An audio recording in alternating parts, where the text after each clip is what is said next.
Hey guys, it's Chris from Tabletop Wargamers. How you doing? So I've been busy working on my board for the D-Day landings board. I decided to make a little video to show you guys just some of the work I've been doing on the board and just give you an idea of how I made some of the trench lines and some of the areas for the pillboxes. This one here is going to be an emplacement for a mortar. I'm just going to have a lot of trenches, you know. I'm going to put the sides with some lollipop sticks and some matchsticks to make it look like all the earthworks and stuff that hold all the barriers to hold back the earth around the trench lines. So tools I use are a good old Stanley knife and a good old chisel. Yeah, a nice chisel.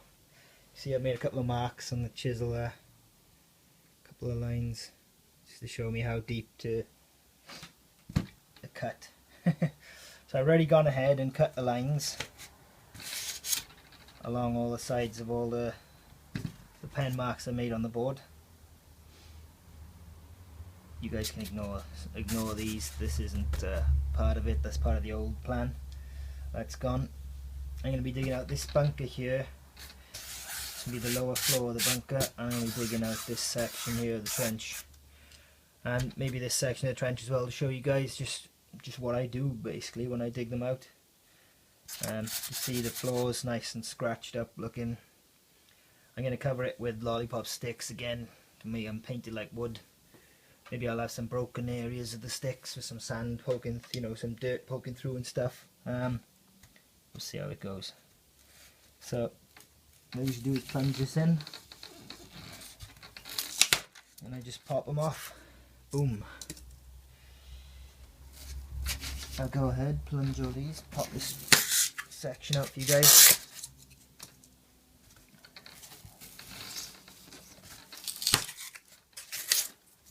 I don't worry too much that it's not down to the floor level and that it's all bumpy and lumpy, because I'll come back to that in a sec and correct it. What I usually do now is make a few additional cuts just to make it easier.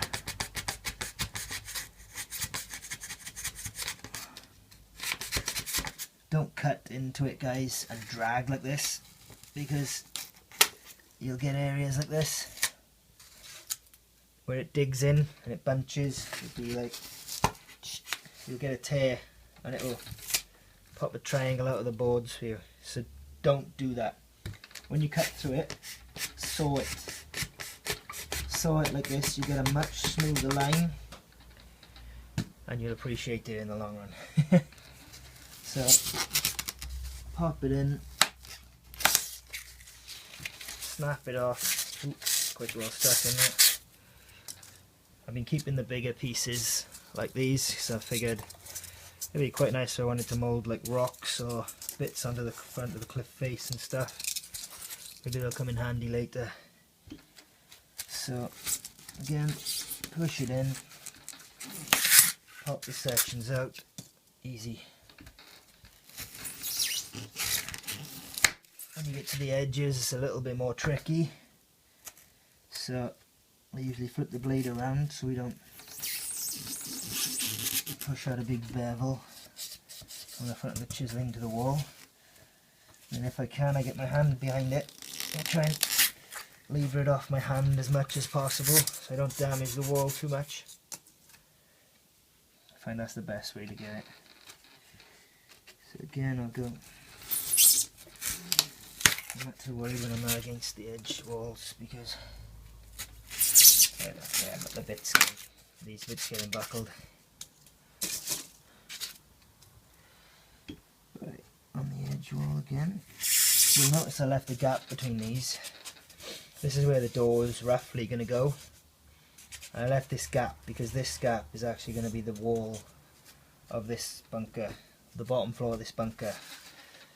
Like you can see, I've done here as well. I've left the wall where I'm going to put a door onto there for the pillbox, because this is going to be a pillbox with a roof. and beam slots out all the four sides. I'll probably make a pillars in the corners and put a roof on it, so it'll be bomb proof. Keep my inexperienced guys alive a bit longer. Yeah, because the whole German force I got planned for the defence is going to be inexperienced versus a nice regular American force with a little bit of veterans thrown in there.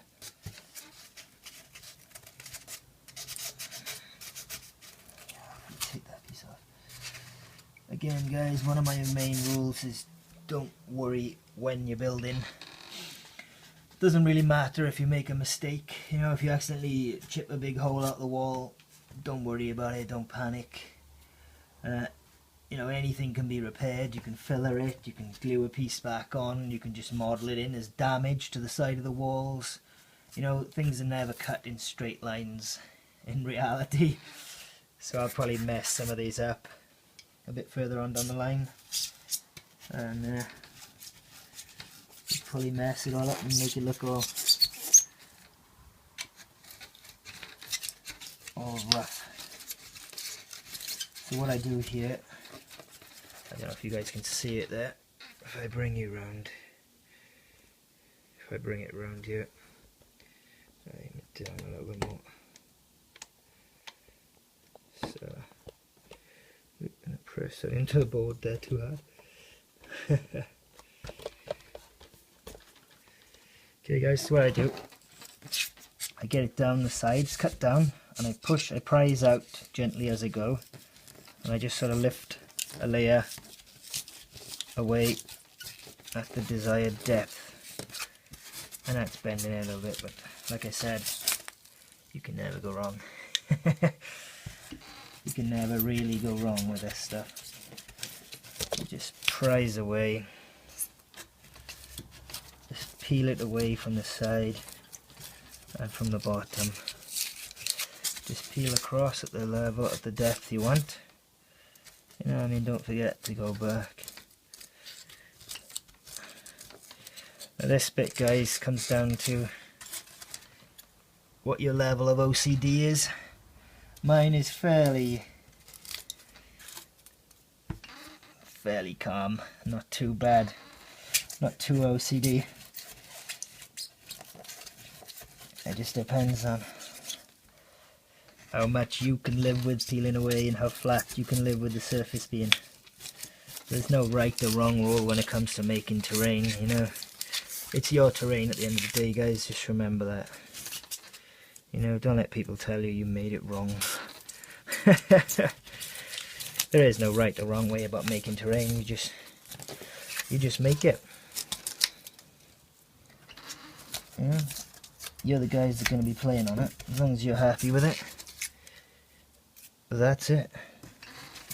So I just chip away all of this stuff. It's good to clear away the debris as you go in, because it lets you